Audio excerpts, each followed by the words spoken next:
All right, well, do I owe you guys an update or what? So, last video I made was like 6 months ago. I have gone through and I finished the truck, as you see from the title and the thumbnail there. The truck's done, completely finished. So I'm gonna give you a full update.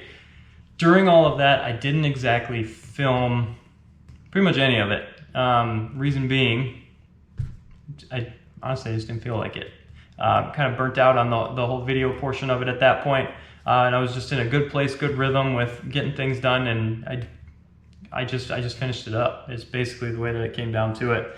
Not to make excuses, but work has been super busy, and the fact that I was able to get in a rhythm and get things done, I didn't really want to mess with that. So like I said, here's a little update in regards to everything that I knocked out, and I'll show you pictures. I documented all that, so I'll show you that. So first thing, or last time I saw you, we mounted up the transmission cooler.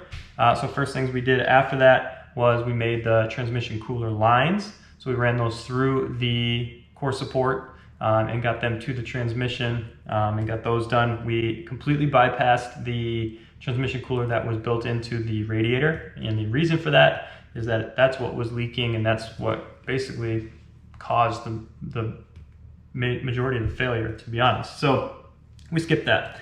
After that, reinstalled the transmission, got that all filled up, got everything bled properly, got that all running and topped off, and then we got the truck up and running.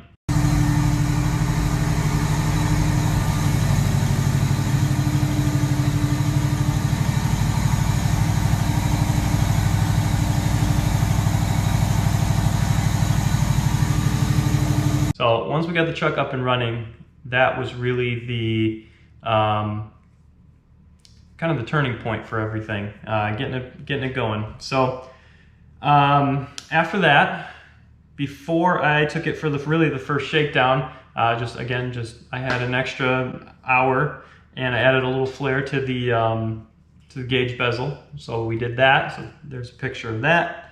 After that, I washed it. I washed the truck literally for the first time in 4.5 years. I took it out, power washed it, gave it a little wash down, and then after that is when we took it for a little bit of a shakedown run.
During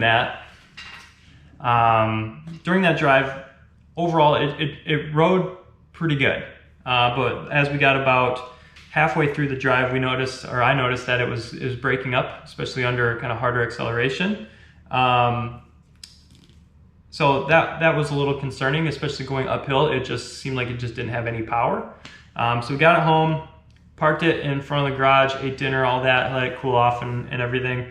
Came back out about an hour later, or 2 hours later, and went to fire it up to pull it in the garage, and it would not start. So we're getting a lot of backfiring. It smelled tremendously like gas, and lots of smoke coming through the exhaust. So pushed it into the garage, came back in, pulled all the spark plugs and wires, and this is what I found during that. That's a lot of carbon buildup versus all of these. Here's this one. There's this one. And then on the plug wires, there's that.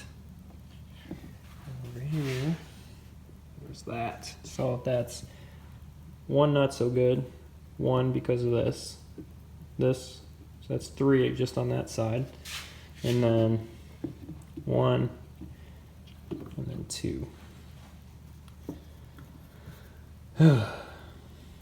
So after that, the next step was to basically replace all of that and find something that wasn't going to continue to happen. With the headers and the long tube headers the way that they were, basically the spark plug wires were resting right up against that. Even with the heat wrap and even with the heat boots that were on there, it burned right through those. So those must have just been cheapy Amazon ones. Those came with the engine. So I ended up getting 90-degree spark plug boots. They were all heat wrapped and everything that went up. Those worked flawlessly. So I will put a link to those down in the description because those saved my butt for sure. So yeah, after I got it back up and running, I was very much kind of going back and forth during this whole process of like, what do I do with this truck? Do I keep it? Do I sell it? You know, we couldn't really use it, you know, with my family the way that we're set up. You know, if we wanted to go run and get ice cream, we couldn't all pile in there and go. So that didn't make sense. And, you know, the whole fact that the truck was pretty much done, I was like, don't. So anyway, I was going back and forth. I decided that I was going to sell it. So I tentatively kind of put it out there on Facebook Marketplace and the C10 Michigan pages and just kind of put my feelers out there. And I got a little bit of feedback, but not enough that I was ready to take less than I thought it was worth. So I figured, hey, if I finish this and I do a little bit more work, I can probably get quite a bit more money for this. So that's what I did. Decided I was going to finish the interior.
After that, I decided, I went back and forth on this one. You know, a lot of the story of the truck is the fact that it's a conversion, and I was like, do I leave the bed scars? Do I finish the bed scars? So I just went back and forth on that. Ultimately, I decided that I was going to finish the bed scars. If I were to have done it in a way like VeloWorks or you know, some of the guys that I follow on Instagram where they're doing it TIG welded and it's like immaculate, I probably wouldn't have done it. But those literally being the first things I had ever welded in my life, I needed to finish them. So I finished them up, and it turned out really pretty good. Really pretty good. So the fact that The bedsides themselves, they have some rust holes in them previously, real little ones. They're not perfect by any means. So when I finished it, I got it painted and everything turned out as good as it did. I knew that I was gonna get what I wanted for the truck, essentially. So after I did that, I posted up for sale.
Literally the next day I sold it.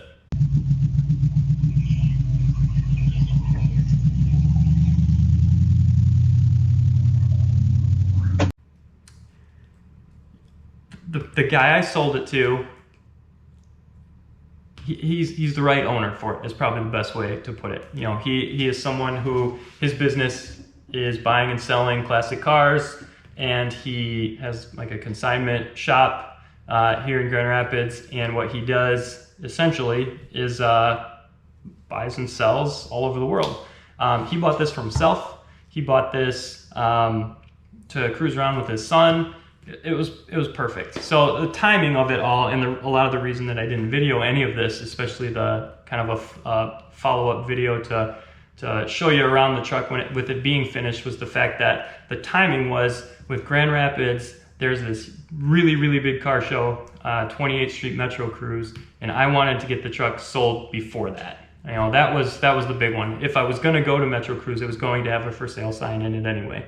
So I really wanted to get it sold before that. He bought it on a Tuesday. Metro Cruise started Thursday. It was Thursday, Friday, Saturday. So perfect timing. If I was going to get any good money for it, that's when I was going to get it. So I made money on the truck. I was happy with what I got for it. Essentially, he's happy with what he paid for it, and the truck's done. Like, someone can go out and enjoy it and love on it a little bit, and I don't feel bad about it at all. I was asked a lot, do you regret it? Do you regret selling it? Do you miss it? And to be frank with you guys, it's already been sold for like a month. So this isn't like talk me into it, into saving it. It's gone. It's been gone it's actually about 3 weeks now. I don't miss it. It was great. It was fun while it lasted, type of thing. I could see myself getting another C10 someday, but right now it doesn't really make sense for us. I learned so much building that truck. When I bought that thing, I had very limited mechanical experience. I had done brake jobs and some real small maintenance things, but I didn't know shit at all. I had never even seen a welder in person, and I'm cutting the truck in half before any of that. So it was literally jumping in, going all in on something and figuring it out. I'm proud of what I did. I'm proud of how it turned out, and I'm proud of everything that I learned, and everything that I can take into the next project, and the next one, and the next one. So it was one of those things where it was always on my bucket list that I needed to do a build to that extent. I don't see my next one being to that extent. So that's out of the question there. So hopefully not something that's quite as intensive, something that, you know, I can make my own, you know, spend a weekend to do this or that, and then continue to enjoy it and drive it. So yeah, there's a new project. It is on a truck being shipped from Miami. It's actually going to arrive tomorrow morning. I'm not going to tell you what it is. I'm going to do a video that goes around the whole car, vehicle, truck, SUV, whatever it is. We'll do a full walk around with it. I think it's going to surprise a lot of people, but that's okay. You know, if I did the same thing over and over again, that'd be kind of boring. So I'll give you a hint on what it is, and then I want to see what you guys think it is down in the comments. So 3 hints. 1, it's 2-door. 2, it's an inline 6. What should my third one be? It's from the 80s. So put your guesses down in the comments. If you follow me on Instagram, there's a really good chance that you know what it is. I actually posted a picture on Instagram. It's when it was in the garage getting set and getting ready to be loaded onto the truck for shipping. Nobody guessed it right, I can tell you that. So that'll be interesting. Anyway, that's gonna be here tomorrow. I'm really excited to share with you guys that and go through some of the plans on what I plan to do to that. Again, not nearly as intensive as this one, but something that we can build, enjoy, and then when we're ready, we move on and, you know, still make money on it. It is a vehicle that is appreciating right now. So yeah, you know, I hope you enjoyed everything that we've done with the C10. If you have any specific questions, continue to message me. Instagram's the best way to do that, but feel free to message me there. Otherwise, I hope you're interested in what I'm doing next and something that you are interested in following along with. If not, cool, it's been fun hanging out. If it is, I'll see you on the next one. But anyway, thanks for watching, guys, and I will see you later.